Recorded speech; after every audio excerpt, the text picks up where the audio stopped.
not written as early as the New Testament. But the second thing is there was a growth of literature about Jesus, fiction literature about Jesus in the second century and third century and so on and so forth.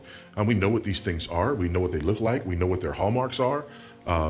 So there's no reason to believe that these things are anything more than they are. So yeah, the church has understood what scriptures have been authoritative for a long time. And the understanding of this authority was not vested in any individual. This was vested in apostolic authority, connections to Jesus, and the things that were handed down to the church through that authority. So that's why we have what we have. So. Okay, thanks. Have you considered differences between source manuscripts that are said to contradict themselves in thousands of places, namely the Textus Receptus, the majority manuscript, and the minority ones like Codex Vaticanus, which appear to be the ones used by most translations today? I suppose that relates to the King James controversy versus... Yeah. But here's the thing.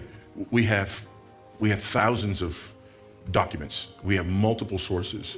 And we can trace these sources, collect these sources based on a number of things, where they come from, the type of writing that's used in them, so on and so forth. And we know which ones are earlier, which ones are later. We know which ones we have in more abundance, and so on and so forth. And so one of the things that's often done, for example, with the ending of Mark, our Bibles will have brackets and it will say, this is not contained in our oldest and most reliable manuscripts.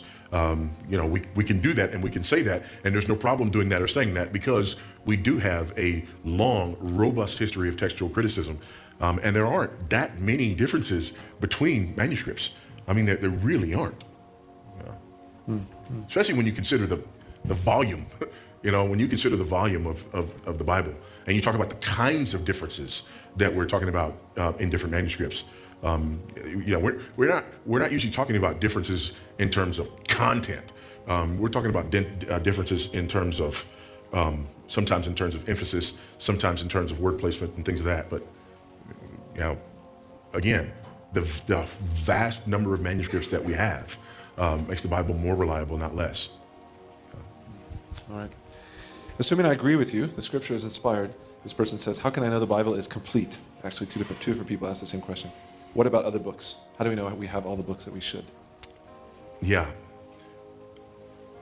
What about other books? How do we know that we have all the books that we should? Because God preserved his word. That's how we know. Because God preserved his word.